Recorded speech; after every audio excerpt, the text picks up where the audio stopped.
उत्तर कोरियाको सैन्य शक्ति कति?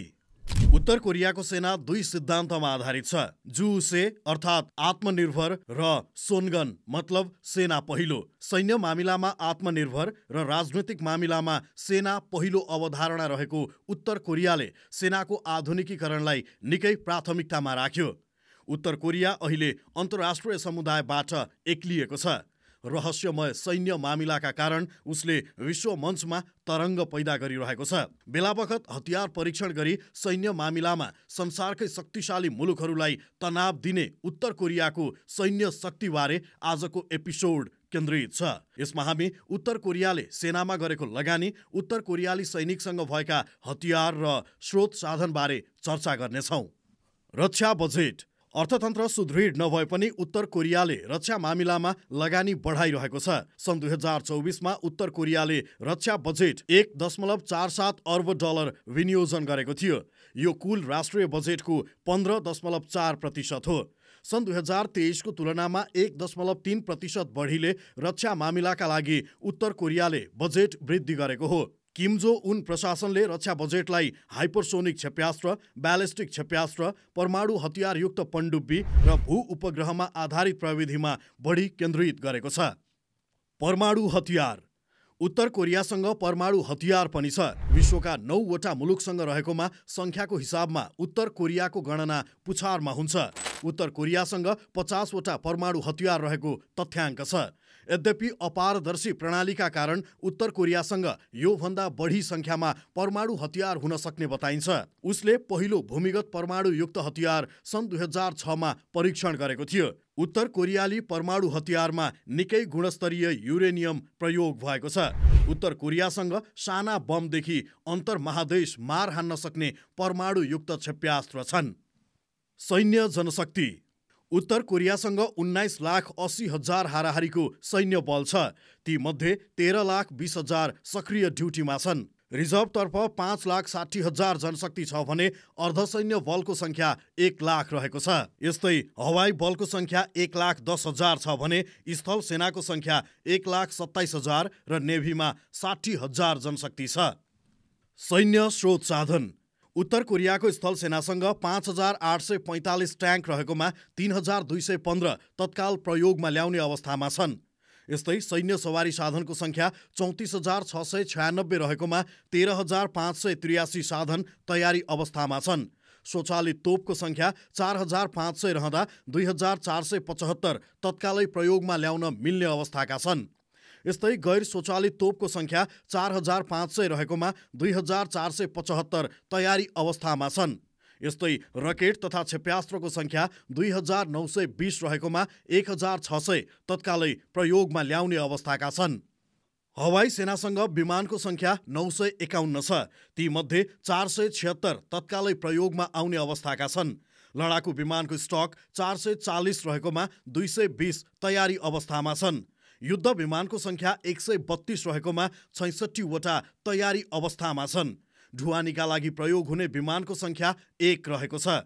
तालिम प्रयोजनका लागि उत्तर कोरियासँग 712 विमान छन्। ती मध्ये 87वटा तत्कालै प्रयोगमा ल्याउने अवस्थामा छन्। उत्तर कोरियासँग कुल 205 हेलिकप्टर रहेकोमा 103 तत्कालै प्रयोगमा आउने अवस्थाका छन्। यस्तै युद्ध हेलिकप्टरको सङ्ख्या 20 रहेकोमा 10वटा तम्तयार छन्।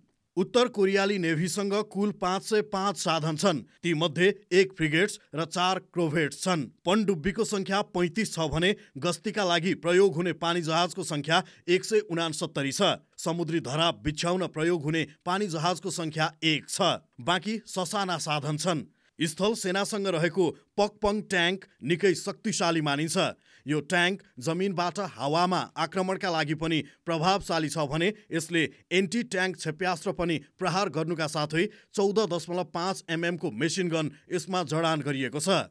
उत्तर कोरियाको स्थल सेनासँग भएको अर्को खतरनाक हतियार भनेको हवासन 14 हो। अन्तर्महादेश मार हान्न सक्ने यो ब्यालिस्टिक क्षेप्यास्त्रले 10,400 किलोमिटरको दूरीसम्म मार हान्न सक्छ।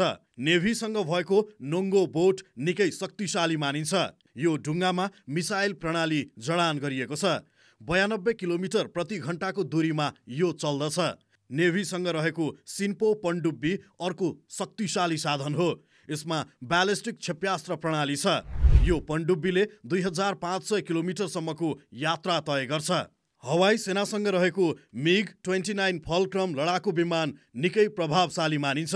यसमा R-60 र R-27 मोडलका क्षेप्यास्त्र प्रणाली जडित छन्। यस्तै यसमा अत्याधुनिक रकेट प्रणाली पनि जडित छ। उत्तर कोरियाले हालसालै एउटा रकेट प्रणाली सार्वजनिक गरेको छ। यसलाई KN-09 MLRS नाम दिइएको छ। 66 चक्के ट्रकमा रहेको यो प्रणालीले 200 किलोमिटर पर नै प्रतिद्वन्द्वीका प्रहारलाई निस्तेज बनाउने दाबी उत्तर कोरियाको छ। युद्ध र क्षति। उत्तर कोरियाले सबैभन्दा बढी क्षति सन् 1950 देखि 1953 सम्म चलेको कोरियाली युद्धमा बेहोरेको थियो। त्यस युद्धमा उसले 3,16,579 सैनिक गुमाएको तथ्याङ्क छ। त्यसपछि सबैभन्दा धेरै सैनिक उसले कोरिया भित्रै गैर सैन्य इलाकामा भएको द्वन्द्वमा गुमायो। उत्तर कोरिया र दक्षिण कोरिया बीच 1966 देखि 1969 सम्म गैर सैन्य इलाकामा द्वन्द्व भएको थियो। त्यो द्वन्द्वमा 2871 सैनिक उत्तर कोरियाले गुमायो। 1967 देखि 1969 सम्म भएको भियतनाम युद्धमा उसले 14 सैनिक गुमायो। उत्तर कोरियाले 1973 मा भएको योम किपुर युद्ध लड्यो। त्यस्तै सन् 1974 देखि 1991 मा इथियोपियाको गृहयुद्धका क्रममा पनि उसले तात्कालीन सरकारको पक्षमा युद्ध लडेको थियो। 1975 देखि 2002 सम्म इथियोपियामा भएको अर्को गृहयुद्धमा पनि उत्तर कोरिया सहभागी भयो। योम किपुर र इथियोपियाका गृहयुद्धमा उत्तर कोरियाली सैनिकको क्षतिको तथ्याङ्क अभिलेखमा छैन।